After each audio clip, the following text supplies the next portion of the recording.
Bismillahirrahmanirrahim. Assalamualaikum warahmatullahi wabarakatuh.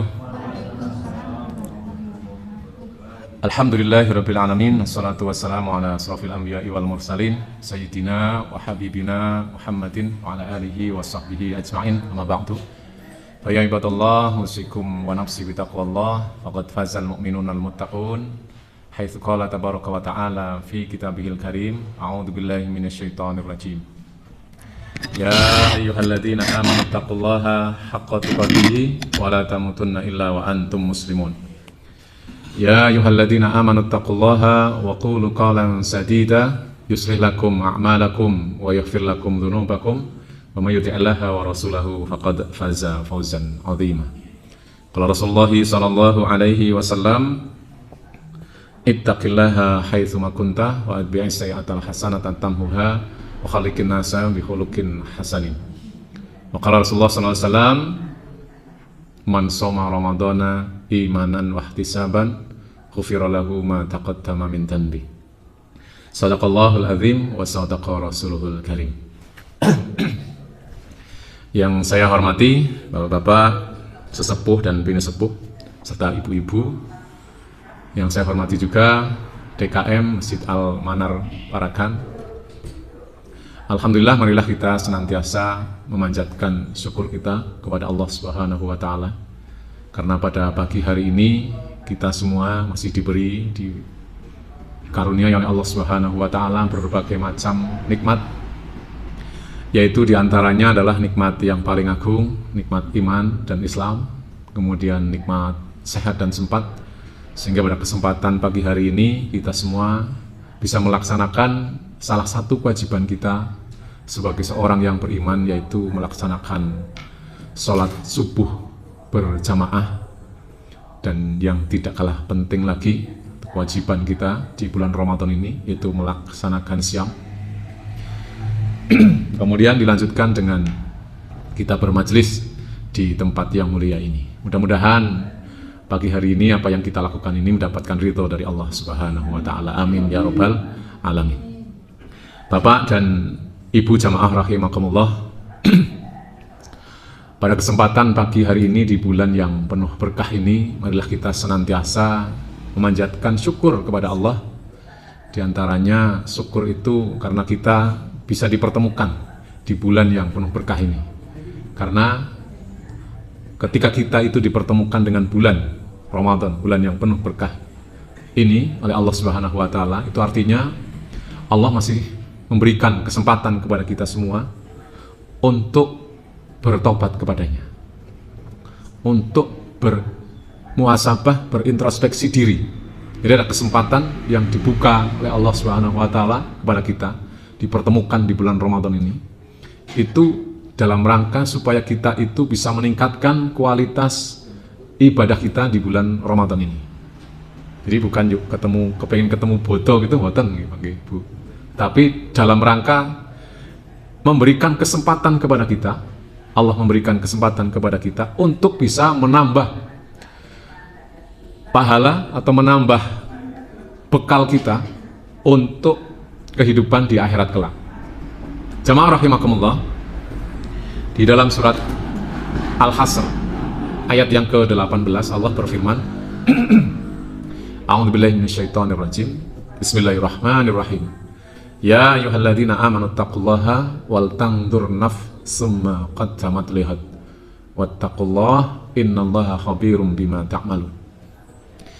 Yaitu yang artinya, wahai orang-orang yang beriman, bertakwalah kamu kepada Allah, dan hendaklah setiap diri itu memperhatikan apa yang telah diperbuatnya untuk hari esok, yaitu untuk hari akhirat. Dan bertakwalah kepada Allah, sesungguhnya Allah Maha mengetahui apa yang kalian kerjakan. Jamaah rahimakumullah, ini adalah ayat untuk muhasabah atau introspeksi diri kita, bahwa kita itu diperintah oleh Allah Subhanahu wa Ta'ala, karena kita ini orang yang beriman, maka bertakwalah kepada Allah, dan hendaklah setiap diri itu memperhatikan apa yang telah diperbuatnya untuk hari esok, untuk bekal akhirat, apa yang kita perbuat.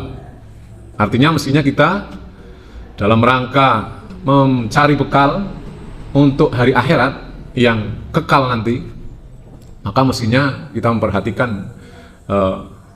amalan-amalan soleh kita yang tentunya akan menjadi bekal kita di akhirat kelak. Dan ini mesti kita perhatikan. Apa saja yang sudah kita lakukan, baik itu ibadah kita, sedekah kita, silaturahim kita, majelis ilmu kita, bisa kita hitung. Sudahkah ibadah kita itu sesuai dengan apa yang diharapkan oleh Allah dan Rasulnya? Sudahkah sedekah kita, infak kita itu seimbang dengan apa yang kita miliki hari ini? Kita bisa menghitungnya itu. Dari kita ingat lah pokoknya. Itu sedekah kita itu berapa, itu bisa kita ingat. Apalagi di bulan Ramadan ini. Kita perbanyak ibadah kita perbanyak sedekah kita, amal-amal soleh kita perbanyak. Ini insya Allah nanti menjadi bekal kita di akhirat kelak yang begitu banyak. Jadi kadang kita itu di bulan Ramadan itu, bulan pertama itu sudah mikir bodoh. Itu kan bodoh pura. Jadi kita mencari uang itu persiapannya untuk persiapan Lebaran, gitu ya. Bukan untuk persiapan berinfak di bulan Ramadan itu ditarget. Gitu. Kebanyakan dari kita, masyarakat kita itu seperti itu. Jadi harus disiapkan. Apalagi nanti menjelang 10 hari terakhir itu. Oh itu jenuh mesti. Ya, ramainya minta ampun tuh. Pasar itu sudah penuh dan masjid jadi sepi gitu ya. Masjid jadi sepi. Saya tadi lewat di Pasar Temanggung itu jam 4:04. Itu penuh sekali jalan. Penuh jalannya itu.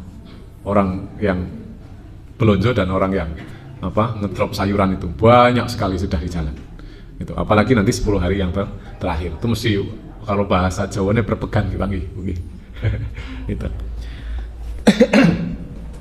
Jamaah rahimakumullah, untuk muhasabah diri ini maka Allah juga mengingatkan kepada kita di dalam surat An-Nur ayat yang ke-31. Allah berfirman, wa tubu ilallahi jami'an ayyuhal mu'minun la'annakum tuflihun. Kata Allah, dan bertobatlah kalian kepada Allah, ya orang-orang yang beriman, supaya kalian beruntung. Taubat. Maka kesempatan kita setiap hari di bulan Ramadan ini untuk bermuhasabah dalam rangka taubat kepada Allah Subhanahu wa taala. Taubat itu bukan taubat dari perbuatan yang syirik besar, itu bukan. Kalau kita itu orang yang beriman, insya Allah perbuatan dosa yang besar itu tidak kita lakukan. Syirik, menyembah berhala, durhaka kepada orang tua, berbuat zina, insya Allah itu terhindar dari kita, sudah kita hindari. Tetapi yang dimaksud taubat itu dari dosa-dosa kecil. Makanya Nabi bersabda, mewanti-wanti kepada kita semua di dalam sabdanya riwayat Muslim, inni la atubu ilallahi wa astaghfiruhu fil yaumi mi'atu marrah. Kata Nabi, saya bertobat kepada Allah dan memohon ampunan kepadanya fil yaumi, setiap hari, mi'atu marrah, 100 kali. Nabi, orang yang sudah dijamin masuk surga, itu setiap hari memohon ampunan, bertobat kepada Allah, beristighfar kepada Allah, itu 100 kali, Bapak dan Ibu sekalian. Bukan berlebihan, bukan berlebihan, tetapi memang itu penting. Jadi ada orang yang kadang-kadang kita melihat orang sholat kok lama banget gitu ya. Perasaan kita orang sholat suwe banget, berlebihan. Berlebihan itu nggak baik. Jadi sudah dalam benak kita itu kalau orang berlebihan itu nggak baik. Tinggal berlebihannya itu berlebihan dalam hal apa? Nek makan berlebihan itu nggak baik. Tapi nek duit berlebihan baik nih Pak. Nek duitnya kok keren gitu ya. Itu kira-kira baik betul. Baik kan? Tapi kan orang nggak mungkin gitu. Wah, nih kini saya berlebihan nih uangnya nih. Nggak baik nih. Tak kasihkan separuh ke masjid Al-Manar. Gitu ya, separuhnya saya infakkan ke, nggak seperti itu kan begitu. Tapi kalau kita melihat orang yang gitu ibadahnya ngempeng gitu, di Syi'i ataupun lama dan lain sebagainya, kita sudah berasumsi seperti itu ya, berlebihan.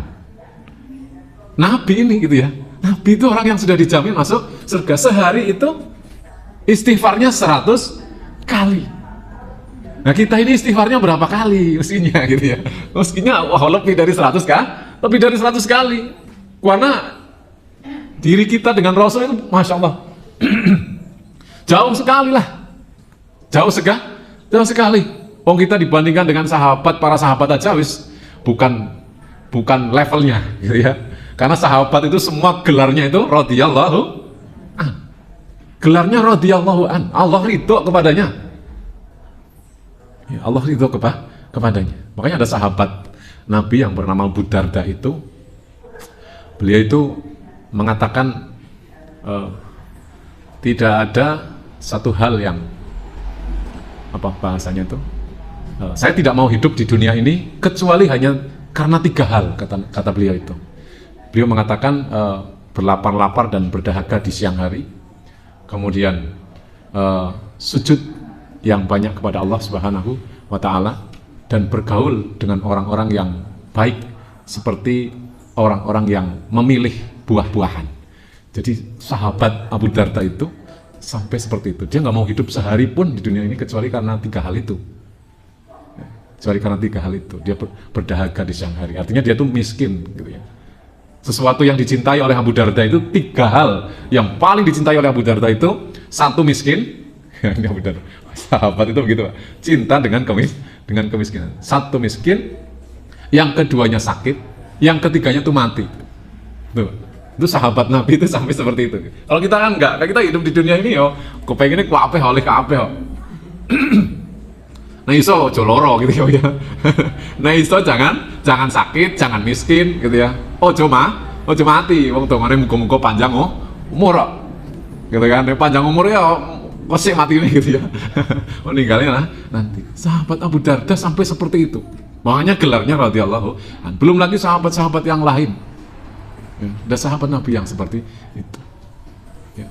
Nah kita diingatkan oleh Nabi kita SAW sebagai manusia yang tidak luput dari dosa, terutama dosa-dosa yang kecil tadi itu ya. Kalau dosa yang besar itu khusus nanti tobatnya khusus, nggak hanya cuman sholat, istighfar itu enggak. Kalau ada orang yang berbuat syirik kepada Allah, durhaka kepada orang tua, berzina dan lain sebagainya, yang itu masuk kategori dosa-dosa yang kabair, dosa-dosa yang besar, maka taubatnya khusus, bukan hanya istighfar dan sholat, bukan ya. Tetapi dosa-dosa yang kecil itulah yang mestinya kita memohon ampun kepada Allah, yaitu dosa-dosa yang dilakukan oleh anggota tubuh kita. Mata misalkan, telinga, kemudian mulut kita, kaki kita, tangan kita. Nah itulah dosa-dosa yang kecil. Makanya kita disuruh istighfar setiap hari. Ya, paling tidak melebihi Nabi lah. Wong Nabi 100, masa kita podo kalau Nabi. Kalau kita istighfarnya 100 berarti memposisikan kita itu sama dengan Nabi gitu ya. Meskinya lebih. Kalau kita bisa istighfar setelah sholat itu misalkan 100 itu nggak sampai 1/4 jam tuh nggak sampai insya Allah istighfar itu. Cuman astagfirullah gitu ya. Apalagi digawe ngebut itu ya, itu soleh oke banget itu. Itu insya Allah setiap kita sholat 5 waktu, ya, setiap kita sholat itu insya Allah bisa melebihi istighfarnya Nabi yang 100 kali. Tapi kalau kita habis sholat istighfarnya cuma 3 kali, habis salam itu istighfar astagfirullah, itu syarat zikir itu pembukanya zikir. Nanti ada istighfar yang khusus mestinya dalam perjalanan, atau ketika kalau ibu-ibu ketika masak, atau ketika nyetrika atau apa gitu ya, itu bisa beristighfar sebanyak-banyaknya. Bapak mungkin yang pekerjaannya jauh dari rumah itu setelah berdoa Bismillahirrahmanirrahim, la haula wala quwata illa billah, di perjalanan itu bisa memperbanyak istighfar.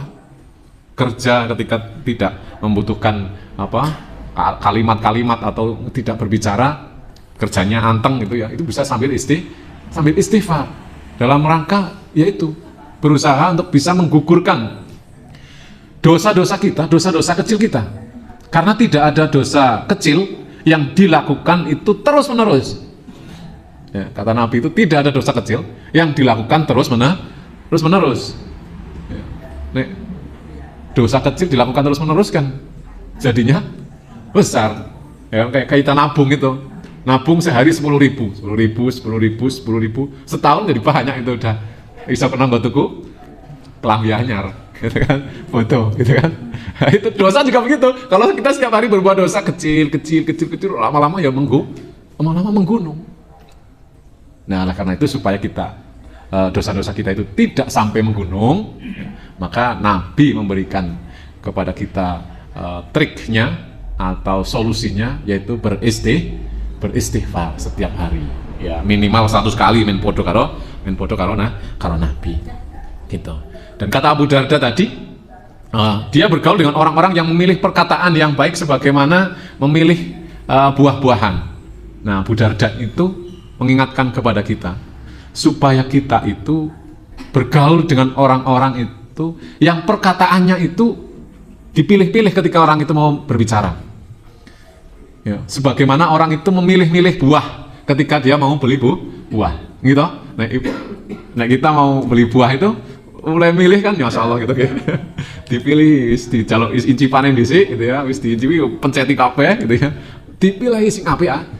Nah, itu mestinya ketika kita mencari teman, ya, itu mestinya pilih-pilih seperti itu. Ya, nggak hanya asal berteman, karena seorang itu akan dilihat dari temannya, akan mengikuti temannya seorang itu.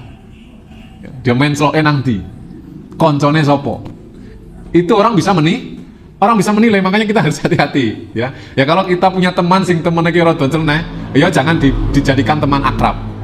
Jangan jadikan teman akrab, cukup kenal saja. Jangan nek ngejak nang di melu, nek dijak nang di melu, jangan. Ya. Itu nanti ketika kita itu ketemu dengan orang yang kita kenal, kemudian orang yang kita kenal itu tahu teman kita, tahu perbuatan teman kita, oh alah ya Allah, sebenarnya sampean ke konco nikah itu, gitu ya. Begitu juga bapak-bapak nih harus hati-hati juga. Ya. Bapak-bapak ini yang sering bepergian ke di luar rumah lah, pokoknya keluar rumah, itu juga mesti hati-hati.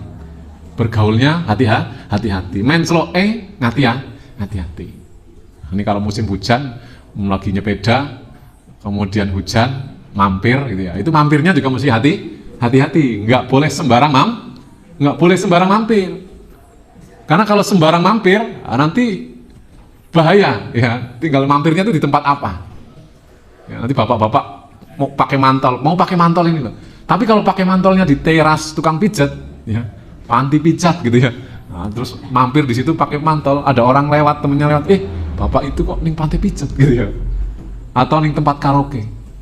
Nah, ini juga bahaya. Atau poso-poso kok ning warung bakso, padahal mau mampir nganggo mantel tok, tapi warung baksonya buka. Wah, bapaknya jualannya orang poso bar bakso. Ini juga harus hati-hati gitu. Jadi pilih teman ini mesti hati. Ya. Tidak sembarangan mencari teman. Inilah para sahabat itu sampai seperti itu. Ini baru satu sahabat yang namanya Abu Darda. Jamaah rahimakumullah. Rasul juga memberikan nasihat kepada kita di dalam hadis yang sering kita dengar. Ya. Beliau bersabda, khairun nas man tala umruhu wa hasuna amaluh. Sebaik-baik manusia adalah yang panjang usianya dan bagus amalannya. Jadi kita diberikan umur yang panjang nih. Umur kita kan, kalau saya 44 kemarin bulan Maret karena 78. Sekarang 2022, umur saya 44 tahun. Itu ya oke itu bisa. Kalau Nabi umurnya 63, nah saya tinggal berapa? 19 tahun gitu. 19 tahun Bapak dan Ibu sekalian. 63. Nah, kalau bapak-bapak yang usianya sudah dia mendekati itu ya mestinya siap. Ternyata saya sering membayangkan mati. Itu medeni Bapak Ibu. Iya, betul. Iya. Nah, tidak dibayangkan orang medeni, mati biasa gitu ya. Tapi kalau kita bayangkan, ternyata medeni takut gitu loh. Kita bayangannya takut. Makanya saya dulu itu dengan guru saya, dengan Pak Kiai saya, kalau ngaji itu diingatkan, kalau Kalau selonjor itu nggak boleh apa? Nun sewu ini. Iya, karena kakinya sakit. Nah itu karena begini Bapak dan Ibu, mohon maaf. Nek panjenengan selonjor mboten apa-apa gitu ya. Panjenengan selonjor mboten apa? Napa ini saya cerita gitu ya. Napa Mbak? Sikile loro. Nggih, kemeng semutan gitu ya. Itu tandanya sudah mau dicabut nyawanya. Masya Allah, teman-teman gitu. Karena kalau orang yang beriman itu Allah nyabut apa? Malaikat mencabut nyawanya itu dari ubun-ubun. Set, jadi dibedol sama ngisor kono kae. Gitu ya. Mula sing loro sikile disik. Gitu ya. Sing kemeng sikile disik gitu. Sampai seperti itu. Ternyata kalau kita bayangkan, kita kakinya kesandung sakit gitu ya. Kita bayangkan mati itu. Kayak aku lagi dicabut mulai ya, gara-gara kesandung itu dicabut nyawanya sedikit set gitu ya. Berapa mili gitu ya. Setiap hari cabuti gitu ya. Gitu ya. Kemang berarti lagi dicabut nyawanya sedikit gitu ya. Nanti dikembalikan lagi sedikit, dikembalikan lagi gitu ya. Sampai kepada masanya brol gitu ya. Itu medeni ternyata gitu ya. Takut kalau kita bayangkan mati. Makanya Nabi berpesan kepada kita, khairun nas man tala umruhu wa hasuna amal. Sebaik-baik manusia adalah yang panjang usianya dan bagus amalannya. Maka kita mesti memperbagus amalan-amalan kita. Apalagi ini di bulan Ramadan. Mestinya menjadi target kita untuk bisa beramal sebaik-baiknya, sebanyak-banyaknya. Karena ini kesempatan kita di bulan Ramadan. Jamaah rahimakumullah, itu muhasabah kita pada pagi hari ini. Kemudian saya sampaikan kemarin judulnya muhasabah dan amalan-amalan pokok di bulan Ramadan. Ini untuk mengingatkan kepada saya pribadi dan juga kepada jamaah sekalian bahwa Nabi itu bersabda di dalam hadis qudsinya. Allah berfirman, kullu amali ibni adam lahu ila saum fa innahu li wa ana ajzi bihi. Gitu. Jadi ini hadis qudsi yang diriwayatkan oleh Bukhari.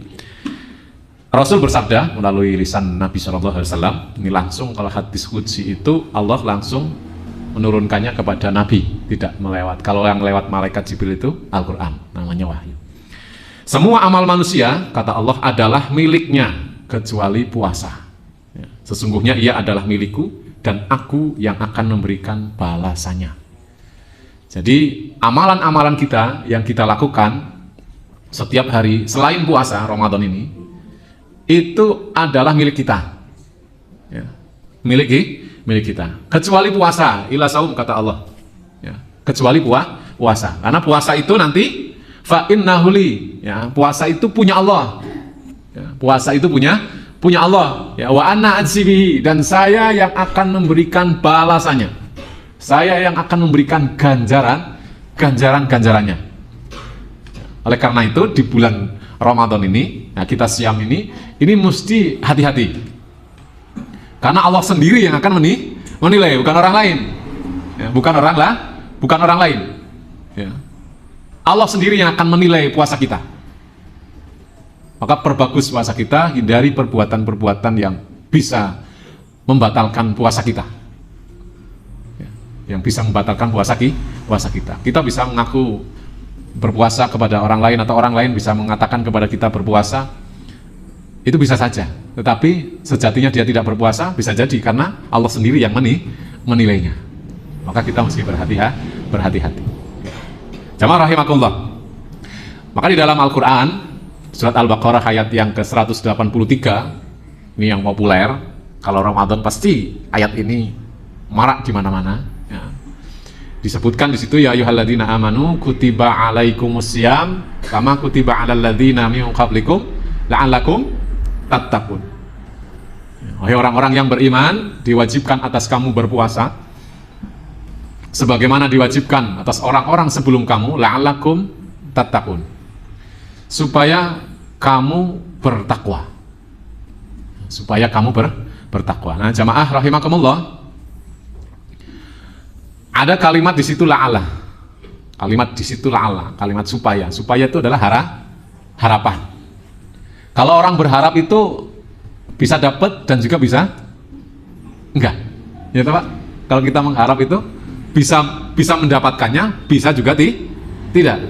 Ya, tergantung nanti usaha selanjutnya. Kita misalkan berharap, mudah-mudahan tahun ini saya bisa beli mobil. Itu harapan. Itu kira-kira hanya duduk-duduk saja, hanya usaha-usaha yang biasa saja, kira-kira tercapai nggak, Bu? Enggak, bakalan tercapai, kecuali mobil-mobilan. Ya, ini mobil tenanan ya, sing regane ratusan juta ya. Itu mesti ada usaha yang luar biasa tuh. Mungkin dagangannya atau tabungannya diperbanyak dan lain sebagainya, ada yang dikurangi, sing mestinya kebutuhan sing tidak pokok dikurangi, ditabung uangnya, kan begitu gitu. Supaya nanti pas pada waktunya tabungannya banyak, bisa kebeli mobil. Atau yang lainnya, saya tahun ini mesti bikin rumah. Itu harapan. Ya, cita-cita. Maka harus ada usaha. Harus ada usaha supaya harapan kita itu bisa tercapai.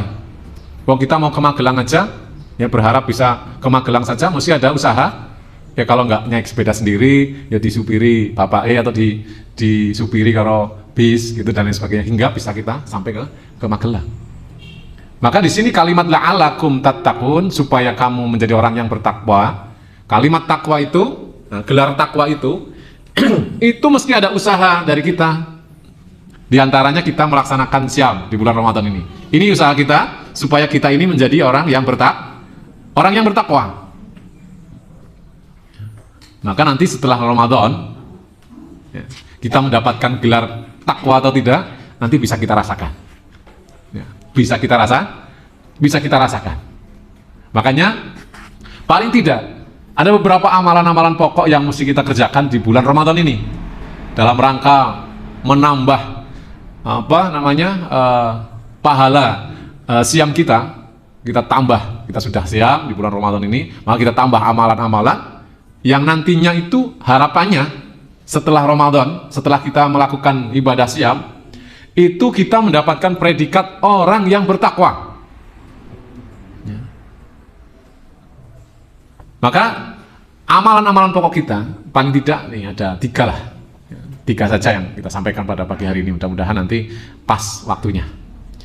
Paling tidak ada 3 amalan pokok yang mesti kita lakukan di bulan Ramadan ini. Yang pertama adalah sholat. Ya, sholat kita. Ya, sholat kita itu kita perbaiki. Baik itu sholat yang wajib terutama itu ya.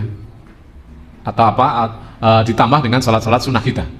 Nah, sholat yang wajib ini, Bapak, Ibu jamaah rahimakumullah, ini mesti kita perbaiki. Yang tadinya mungkin kita kalau sholat itu rodo kosak-kosi, ngenteni nek wis arek komat lah. Gitu ya. Atau nek asar nunggu nek wis arek maghrib gitu ya. Men wudune jamak sisan karo maghrib gitu ya. Atau subuhe rada kesiangan sedikit gitu ya.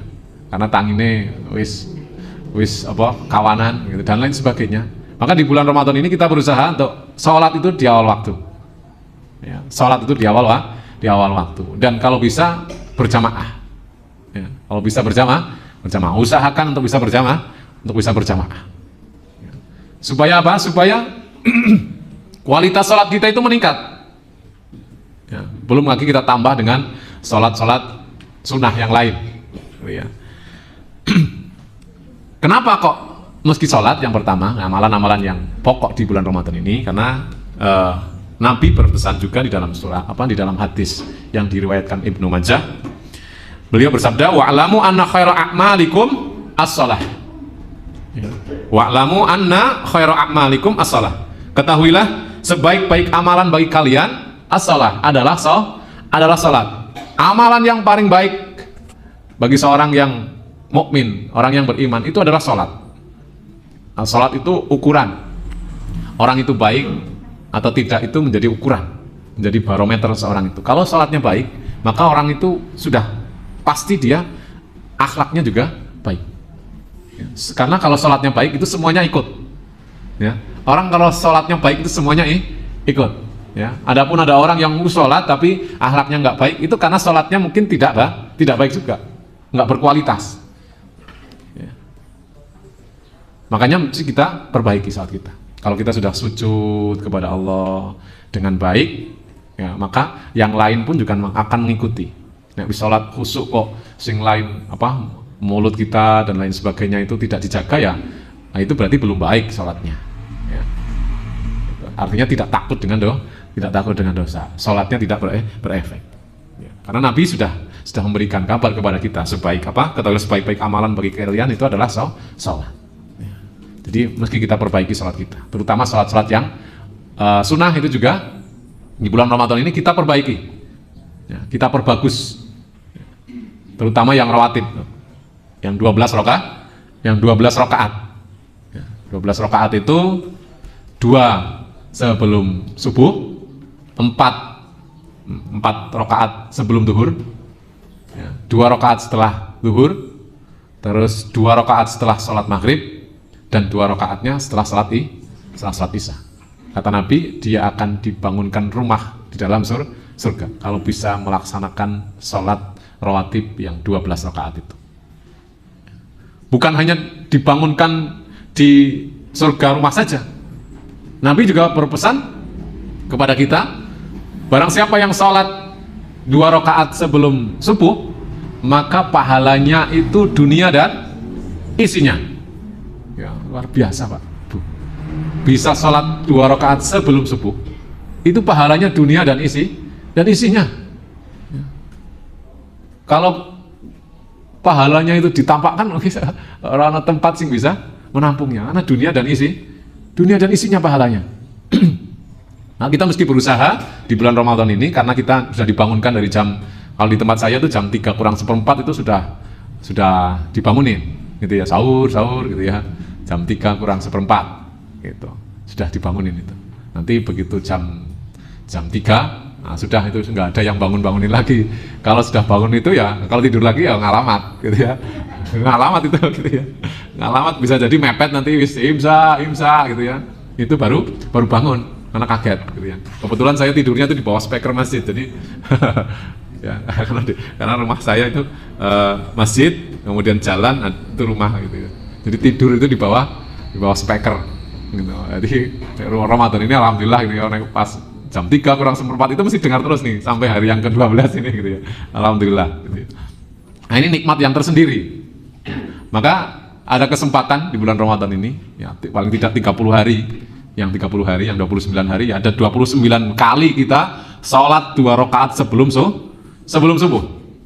Kalau ada satu saja yang diterima oleh Allah Subhanahu wa taala, kita bisa membayangkan kita punya pahala dunia dan isinya. Satu aja. Karena seumur hidup kita ini, ya, saya 40 tahun, berarti berapa kali itu ya, kalau selama saya balik umur 15 tahun, saya balik gitu ya, berarti kan sudah berpuluh-puluh tahun, ya, gitu, saya melaksanakan sholat wajib gitu ya. Mungkin berapa kali saya sholat subuh, sholat sunnah 2 rakaat sebelum subuh itu, ya. Kalau ada satu saja selama saya hidup sampai hari ini itu yang diterima oleh Allah Subhanahu wa taala dan diberikan ganjaran dunia dan isinya, saya sudah ada punya tabungan segitu. Ya, apalagi kok berkali-kali gitu ya. 2 kali, 3 kali, wah, 30 kali gitu misalkan ya. Di bulan Ramadan ini. Targetnya begitu nggih, Bapak Ibu sekalian. Jadi amalan pokok kita di bulan Ramadan yang pertama itu adalah salat. Maka salat yang wajib kita tertibkan dan salat yang sunnah itu kita tingkatkan. Salat-salat sunnah itu. Ya, salat taubat juga ditambah itu. Ya, salat taubatnya ditambah. Ya.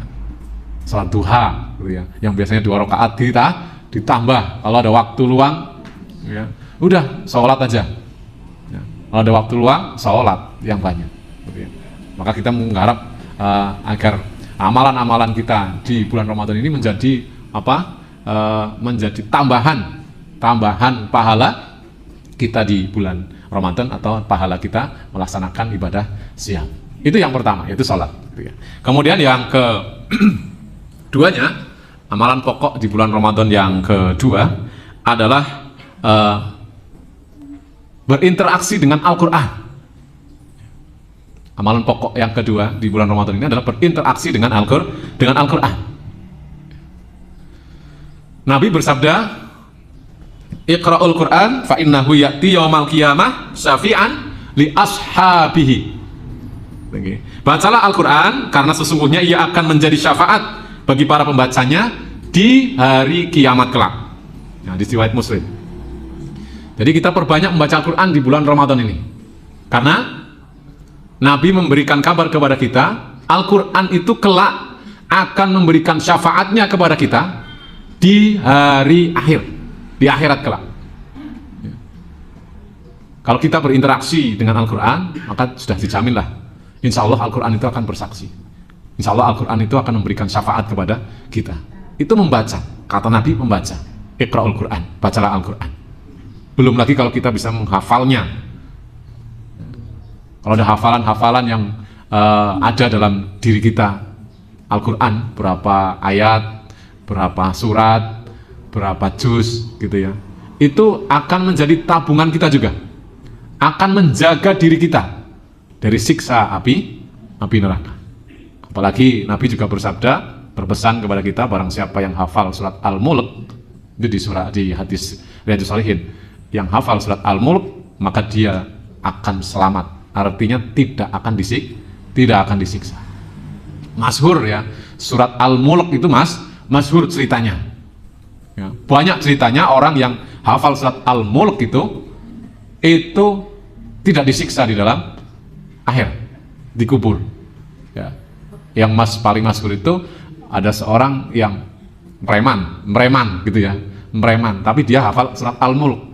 Ketika dia mati, ya, maka dia hendak disiksa oleh malaikat azab, mau diazab. Gitu ya. Ketika mau diinjak, surat Al-Mulk itu muncul. Jangan nginjak saya, katanya gitu ya. Saya ada di dalam tubuh orang ini. Sampai berkali-kali itu. Mau digebuk, nggak boleh gebuk saya. Saya ada di dalam tubuh orang ini. Sampai akhirnya malaikat ini lapor kepada Allah. Ini gimana nih Allah, ini orang dosanya Masya Allah ini banyak sekali. Tapi ketika mau saya siksa, nah, surat Al-Mulk tidak mau melindunginya. Akhirnya Allah ya sudah, nggak usah disiksa, gitu ya. Ada lagi cerita yang masyhur lagi, seorang ibu-ibu yang meninggal. Kemudian ketika tukang gali kubur ini sudah mulai menggali kubur, maka tanahnya itu bau wangi, sampai ada yang bawa pulang, gitu ya. Sampai ada yang bawa pulang, oke itu bau wangi sekali. Ya, kemudian orang yang bawa tanahnya pulang itu nyamperin ke anaknya. Saya mau tanya, ini tadi tanah kuburan ibu kamu, coba kamu cium nih tanahnya, bau wangi atau bau apa? Oh ya, wangi sekali. Terus saya mau tanya, apa yang dilakukan oleh ibu kamu selama ibu kamu hidup? Nah, anak perempuannya ini menjawab, ibu saya itu kalau mau tidur, dia selalu membaca surat Al-Mulk, dibaca, gitu ya. Membaca surat Al-Mulk. Wis kuburannya mambu wangi. Ya. Itu ketika mau tidur saja membaca surat Al-Mulk. Nah, ini bisa kita amalkan. Nah, kita sing kadang-kadang berbuat salah, kadang-kadang banyak dosanya gitu ya. Dosa-dosa itu tidak bisa kita hindari. Usahakan bisa hafal surat Al-Mulk gitu ya. Harapannya dengan surat Al-Mulk itu nanti dia akan menyelamatkan kita dari azabnya Allah Subhanahu wa taala. Nah, syukur bisa hafal Al-Qur'an. Kalau itu Masya Allah nih, itu bisa jaminannya sampai suruh memberikan syafaat kepada 70 saudaranya. Gitu ya, nanti oke tenan ya gitu ya. Kalau anak kita bisa hafal Al-Qur'an, wis silir gitu ya. Silir itu sudah pasti. Orang tua itu kalau anaknya ada yang hafal Quran, itu sudah jaminan nanti di akhirat itu akan dipakaikan mahkota yang itu sinarnya itu melebihi terangnya matahari. Itu wis jelas itu gitu ya. Wis silir pokoknya kita punya anak sih hafal Al-Quran. Makanya kalau anak kita belum hafal Al-Quran, ya kita hafal surat Al-Mulk aja gitu ya. Atau setiap mau tidur itu membaca surat Al-Mulk. Ya. Ini jaminan dari Rasulullah SAW. Ya. Paling tidak Al-Quran itu akan memberikan syafaat kepada kita. Ya. Dan Nabi juga berpesan, memberikan kabar kepada kita, khairukum man ta'allamal Qur'an wa 'allamahu. Ya, sebaik-baik kalian adalah orang yang belajar Al-Quran dan yang mengajarkannya. Nah, kita menjadi orang yang sebaik-baik orang kalau kita itu mau belajar Al-Quran dan mengajarkannya. Ya, ini Al-Quran. Makanya kita di bulan Ramadan ini mesti intens ya, berinteraksi dengan Al-Quran. Ya, kita target di bulan Ramadan ini paling tidak minimal khatam 1 kali. Ya, minimal khatam satu kali. Ada yang sudah khatam ini? Ya, ada banyak itu ya. Oh, itu kalau kita target, sudah selesai sih, sudah nyambung lagi gitu ya. Kalau sehari 3 juz, udah selesai, sudah masuk ke juz yang ke-6 sekarang mestinya gitu ya. Ini mesti kita target ya. Jadi jangan sampai di bulan Ramadan ini kita itu baca Qur'annya itu hanya untuk untuk kegiatan rutinitas yang sudah biasa kita lakukan saja sebelum Ramadan. Tapi sebelum Ramadan kita sudah baca Quran dan ditarget 1 juz, maka di bulan Ramadan ini harus lebih. Ya, harus lebih. Kalau di luar bulan Ramadan 1 juz, di bulan Ramadan ini ya 2 juz atau 3 juz sehari. Kita target itu. Ya. Itu yang kedua. Ini kalau saya lanjutkan banyak sekali masalahnya ya, tentang keutamaan Al-Quran itu. Belum lagi hadis Nabi, setiap satu hurufnya itu dinilai satu kebaikan dikalikan 10. Ya. Kemudian kalau di bulan Ramadan itu satu kebaikan satu kebaikan dikalikan 10 dikalikan 700. Wah, oke banget itu. Satu hurufnya. Ya, Nabi tidak mengucapkan tidak mengatakan alif lam mim harfun, tapi alif harfun, lam harfun, mim harfun, gitu ya. Jadi alif 1 huruf, lam 1 huruf, mim 1 huruf. Itu dinilai 10 kebaikan dikalikan 700. Wah, Masya Allah itu ya. Kalau kita bisa bisa membaca Al-Quran full, itu pahalanya berapa itu? Karena 1 hurufnya 10 kebaikan dikalikan 700 di bulan Ramadan ini. Masya Allah gitu ya. Jadi kita mesti targetkan itu di bulan Ramadan ini. Itu yang kedua. Kemudian amalan pokok yang terakhir, yang ketiga, yaitu sedekah, sodakoh, berinfak ya, di jalan Allah Subhanahu wa Ta'ala. Itu nanti bisa dibaca di surat Al-Baqarah ayat 261. Ya. Bisa dibaca di surat Al-Baqarah ayat 261. Ini tentang sedekah.